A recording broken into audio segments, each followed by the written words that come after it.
pessoal, tudo bem com vocês?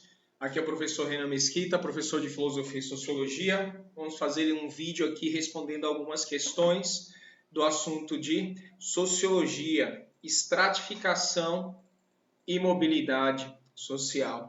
É um assunto que cai no SSA 3, sempre cai uma, normalmente duas questões por prova. E só como um lembrete aí, os assuntos que giram em torno do conteúdo de estratificação e mobilidade social, elementos ou conceitos que o aluno tem que ter muito claro é a ideia de estratificação social, os tipos e as características diferentes, pirâmide e mobilidade social, pobreza e desigualdade, concentração e distribuição de renda. São os conceitos, basicamente, que vão girar em torno desse assunto que o aluno precisa ter ali um mínimo de intimidade para conseguir entender as questões. Vamos então ao foco do vídeo, que é responder os SSAs de 2016 e 2015. Leia os textos a seguir. Vamos lá então, dois textos. Texto 1. A mobilidade social é um termo da sociologia que descreve a possibilidade de transição de indivíduos. Mobilidade é a possibilidade de transição dos indivíduos de uma classe social para outra, como também descreve as transições sociais que acontecem dentro da mesma classe social. Então é possível que exista uma melhora ou uma piora de vida, dependendo da situação em que o indivíduo encontre dentro da mesma classe. Mesmo sem ter mudado de classe, pode haver aí uma pequena mudança de vida. Texto 2. Por mobilidade social, entende-se toda passagem de um indivíduo ou um grupo de uma posição social para outra, dentro de uma constelação de grupos e estratos sociais. Então, os dois textos falaram aí de mobilidade e classe social, né? De acordo com as definições apresentadas nos textos, pode ser classificada a transição social e econômica do dono de um pequeno supermercado de bairro após ter aberto várias franquias do seu empreendimento em outras regiões do estado. Então, ele deu um exemplo aqui. Ele deu o exemplo de um rapaz, ele é dono de um mercado e aí ele abre vários mercados. Ok? Esse tipo de mobilidade é uma mobilidade coletiva? Não, só está falando de um dono. Ela é horizontal ou é vertical? Horizontal é quando a pessoa ela muda de uma profissão, ou ela se casa e agora a esposa dela ganha dinheiro também. Então, assim, não há uma mudança substancial na vida da pessoa. Então, ela continua no mesmo grupo social. Vertical é quando a pessoa mudou tanto da própria organização social que ela passa para cima ou para baixo para outro grupo social. Aí tem que vir do bom senso do aluno, né? Um dono de um pequeno supermercado de bairro que após algum tempo abre várias franquias. É horizontal ou vertical? Com certeza ele não mudou só de profissão. Ele mudou de status. Ele era dono de um e agora é dono de vários mercados. Então ele não mudou para dentro da própria, ele mudou para fora, para outra classe social. Então é uma mobilidade vertical. Descendente ou ascendente? Com certeza ascendente, né? Letra E, questão dada, muito simples. Observe a imagem a seguir. Então, a gente vê lá, né? Um rapaz com terno, ele está representando uma indústria, porque a cabecinha dele é uma chaminézinha aqui, muito dinheiro na mão, não são só recursos, é dinheiro mesmo, monetário, né? Por causa do símbolo da cifra. E do outro lado, né? O símbolo aqui da relação partida, né? Do outro lado, as pessoinhas com capacete. Então, são operários. Isso mostra claramente que estamos falando aqui da sociedade moderna capitalista. A estratificação social representada nessa imagem é denominada de casta? Não, casta é da Índia, são os indianos. Estamento, não. Estamento é feudal, é da época do feudalismo. Camada social socialista, não, porque o socialismo defende que não exista uma divisão entre quem possui o meio de produção e quem trabalha no meio de produção. Mobilidade social horizontal não é disso que a questão está falando. Classe social. Na sociedade capitalista, moderna e contemporânea do século XXI, pós-industrial, nós dividimos a sociedade em grupos que se chamam classes sociais. Cara, esse ano a prova foi dada com relação às questões de estratificação e mobilidade social. É a terceira questão. Nesse ano foram 3 questões, hein? Leia o texto a seguir. Então, temos aí uma pirâmide social. O título é O Brasil é Pobre. Por que está dizendo que o Brasil é pobre? Isso aqui é uma pirâmide social, ela está dividida em 1, 2, 3, 4, 5, 6 classes sociais. As 2 classes inferiores, elas ocupam, olha, talvez mais de 60% da... tem aqui os números, ó. 20 mais 46%. 66% de toda... Isso aqui deve ser o índice do último IBGE. Eu acho que eu tirei a referência aqui. O caso é que 66% das famílias ganham até 2.000 e um pouquinho reais, né? Então a grande massa da população ganha menos de 2.000, ganha até 2.000 reais. O resto inteiro da população, 34%, fica com o resto da riqueza do país. Então tá aí, ó, a divisão.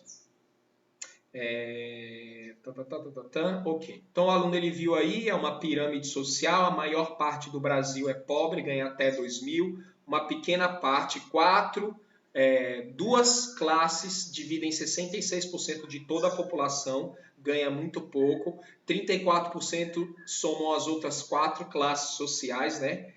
Ok, vamos lá.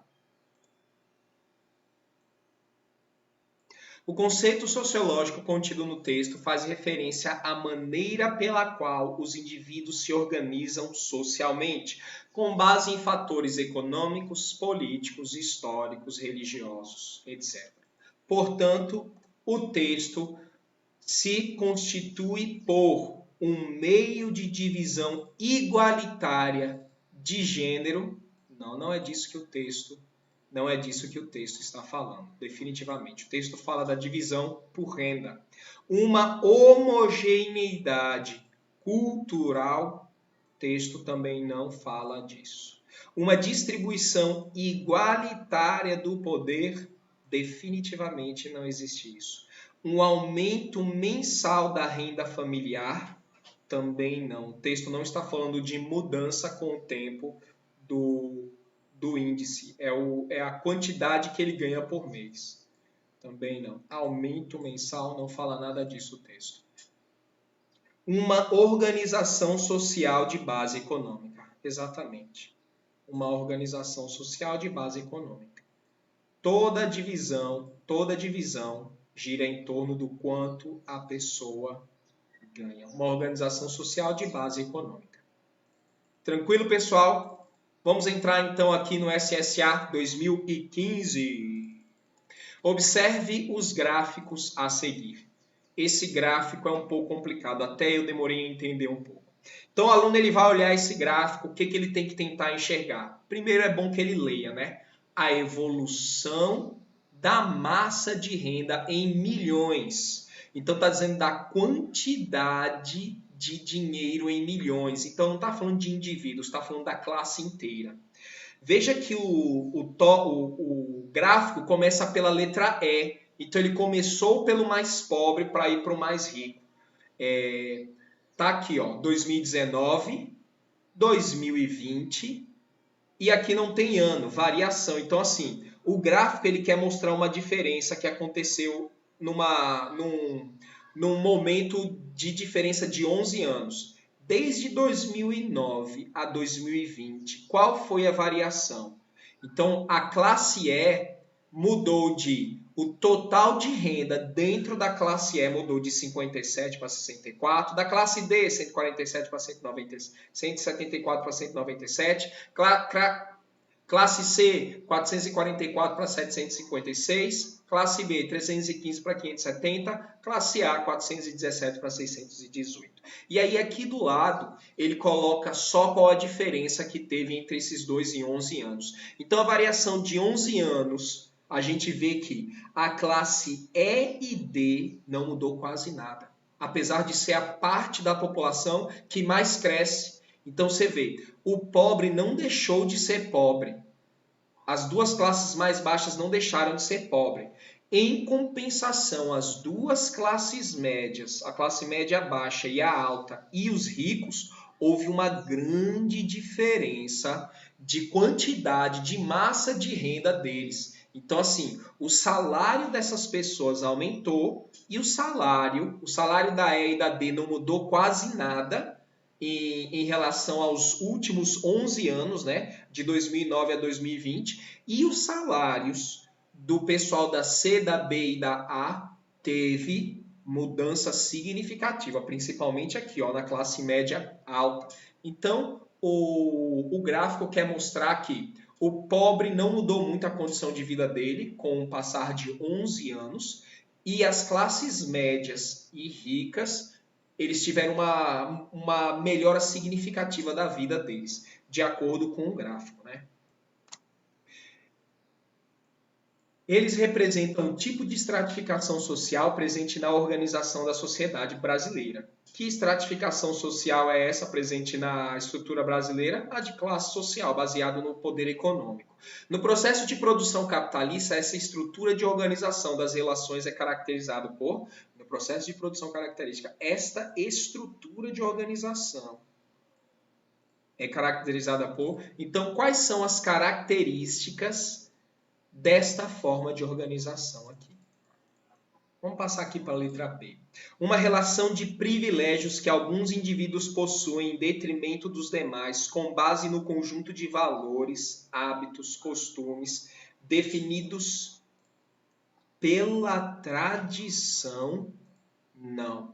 Os privilégios e o acesso a direito na sociedade capitalista atual, dividida em classes sociais, não é baseado pela tradição. Não é o que foi ensinado de avô para pai, de pai para filho. É baseado na capacidade da pessoa de acumular e de ganhar dinheiro, na quantidade de renda mesmo.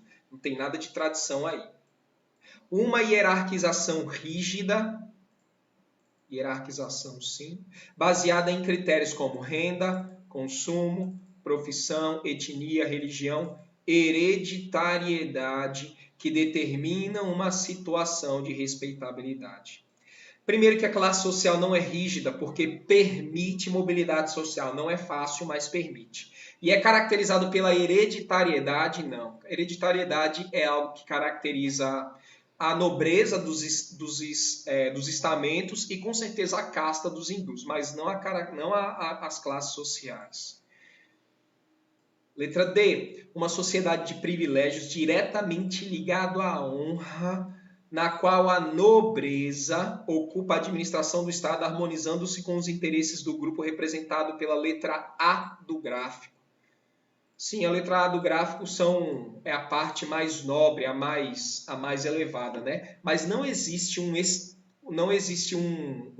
estamento nobreza e ela não é caracterizada, não existem ligações de honra, né? Então isso daí ele está falando mais da época medieval, né? Os estamentos da época medieval da Europa, não o Brasil atual. Letra E.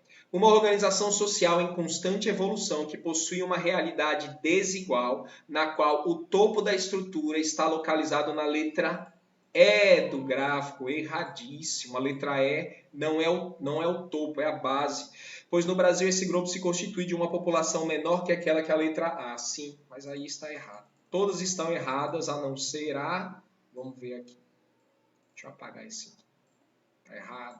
Letra A. Um processo de hierarquização dos indivíduos ou grupos no processo de produção, que considera a capacidade de consumo um fator de classificação. Claro. Na sociedade capitalista, o dinheiro serve, antes de mais nada, para consumo. Você ganha muito para comprar muito, para construir uma vida confortável, né? Então, a capacidade de consumo define a sua classe social. Tranquilo, vamos para mais uma aqui. 52. As desigualdades sociais no Brasil podem ser explicadas por diversos aspectos que foram historicamente desenvolvidos. A imagem a seguir representa uma situação de exclusão social que determina o nível de desigualdade do nosso país, motivada. Então, o que é que motiva os terríveis níveis de desigualdade e exclusão social do nosso país?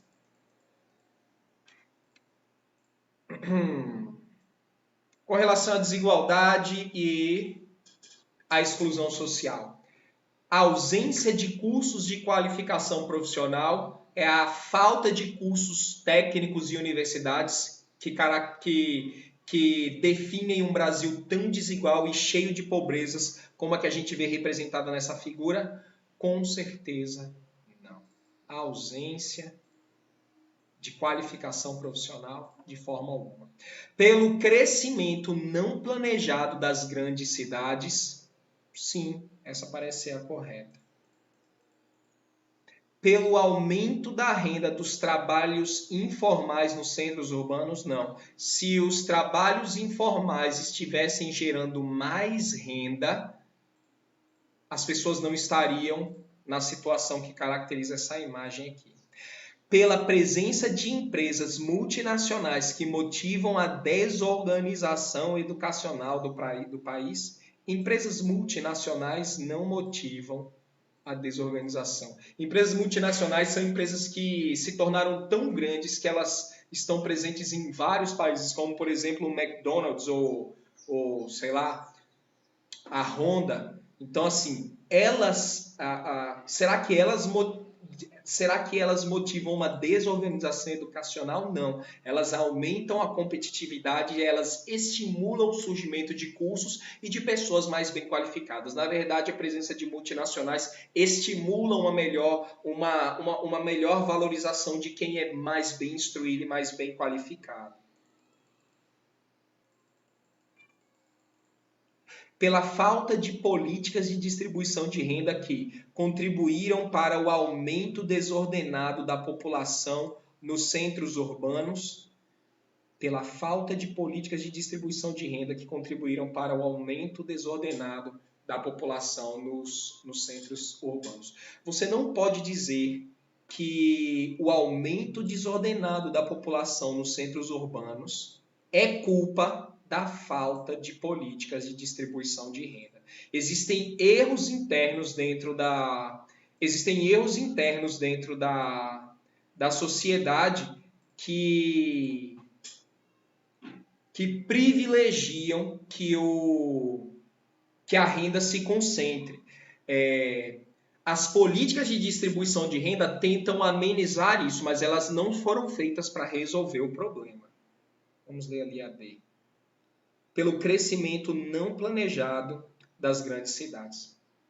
Então, com certeza, isso que está aqui representado na figura é consequência de um crescimento não planejado das grandes cidades.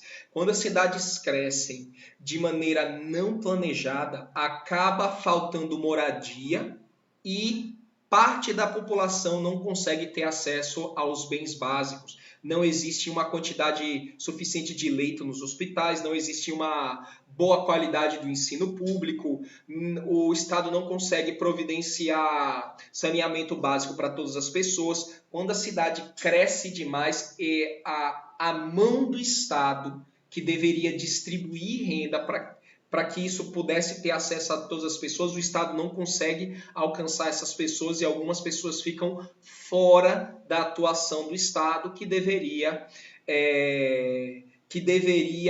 fazer com que todos tivessem acesso aos bens básicos. Então, isso daqui, caracterizado na figura, é claramente o resultado do crescimento desordenado das cidades, que faz com que o Estado não consiga atender a todos os habitantes daquela região.